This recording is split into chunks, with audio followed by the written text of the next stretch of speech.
Hi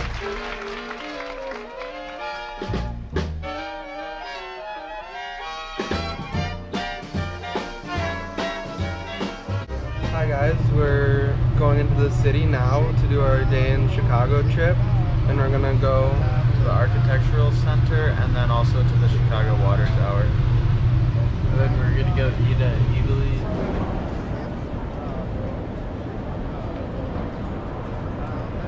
We made it to Ogilvy Station, and now we're gonna walk to the Chicago Water Tower. Over there you can see the Civic Opera Building, and right here is the Chicago River, and in 1887 they reversed the flow of the river. So we're at the Chris Kringle Mart. It was opened in 1996 and is a holiday tradition in Chicago. And it's located in Daly Plaza, right next to the Picasso, which is called Untitled. Chicago, traveling town, swinging town. Standing behind me is the infamous Chicago Theater sign. Chicago Theater was built in 1921, and it's a famous landmark in Chicago. Philly Sunday never shut down. On State Street, that great street, I'd just like to say, they do things you won't see on Broadway. These are the Marina City buildings, and they were built in the 1960s. And then there was a State Farm commercial here where they had a car drive off into the Chicago River. So here's Wendella Boat Rentals, and under it is a boat where you can do a tour of Chicago and get some architectural facts about the city. Then over here we have a Chicago water taxi that will take you to and from places. So it goes to like Navy Pier, to Ogilvy Station, and it drops you off. And here you can see the Marilyn Monroe painting that was painted by Andy Warhol. It's the same person that did the silk screen Campbell's soup cans, and this painting is an advertisement for his exhibit inside the Chicago Artists. Here's the new Starbucks located on Michigan Avenue. It is called Starbucks Reserve and Roastery, and it is 4 stories tall. Up and down Halsted Street. Meet me in Chicago. Meet me in Chicago. Get yourself something to eat. So this is the Chicago Water Tower and Pumping Station, and it was built in 1869. It was one of the only building structures in all of the city to survive the Great Chicago Fire. It is considered Gothic Revival architecture.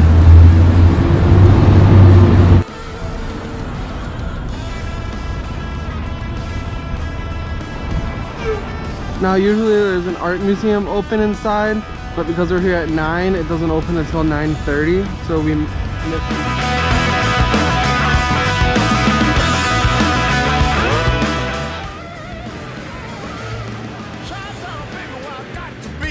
I got to get back home. Soldier Field, Comiskey Park. I'll be looking for. So right now we're at Italy, and we're gonna go grab something to eat for our early lunch. Okay, here we're gonna take you on a tour of Italy. Get back to the Midwest, honey. I miss that deep dish taste. Sitting on the roof at Wrigley Field, cold wind coming off the lake. Meet me in Chicago, South Wabash Avenue. Meet me in Chicago. Everybody got pretty blues. Yeah, come.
We have arrived at the Chicago Architecture Center. We're gonna go look around. It's like a little museum inside. Should be fun.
This is the River Beach Tower, and it is a proposed idea for, it's a proposed idea to be built in Chicago, and it's going to be on the beach, and it's also going to be the tallest building in Chicago that's almost fully made out of wood.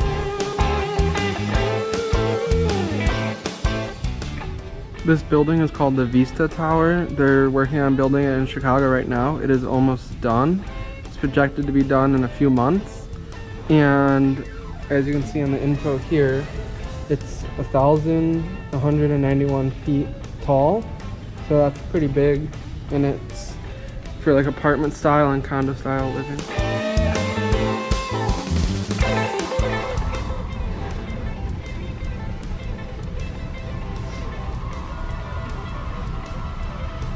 So these are the Marina City buildings. They're approximately 588 feet tall. They were completed in 1967. And at the bottom here is a parking garage, and the top is apartment and living spaces.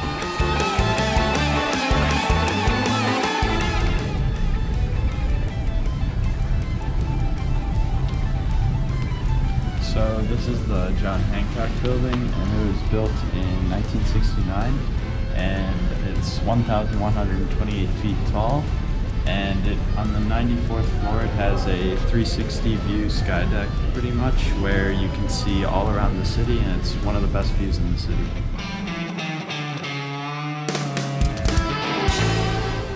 This is the Willis Tower, but more known to us as the Sears Tower. It was completed in 1974 and is 1,451 feet tall. Here's a model of it at the Chicago Architecture Center. Steve said I could be his assistant arpeggio player. Buildings and aided the city's rapid growth. On October 8, 1871, a fire sparked and roared into an inferno a mile wide and 3 miles long north to south. With the winds abating 2 days later, more than 17,000 buildings were destroyed. 300 people had died, and a third of the population, 100,000 people, were homeless. This is the workers' cottage. It was one of the oldest cottages, and it was very small. And you can see a model right here. And this is a 2-flat. Typically, it's for families that have a lot of people in them, or even you can rent out the bottom and also the top, and sometimes even the basement as well.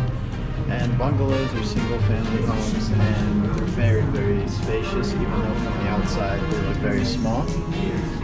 Courtyard buildings started in the 1920s, and they're very popular now for apartment complexes. And then right here we have the high-rises, which are the most recent type of architecture we have in all of Chicago.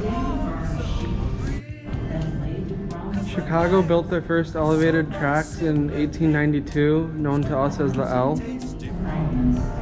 Chicago has 26 miles of public lakefront preserved by the government.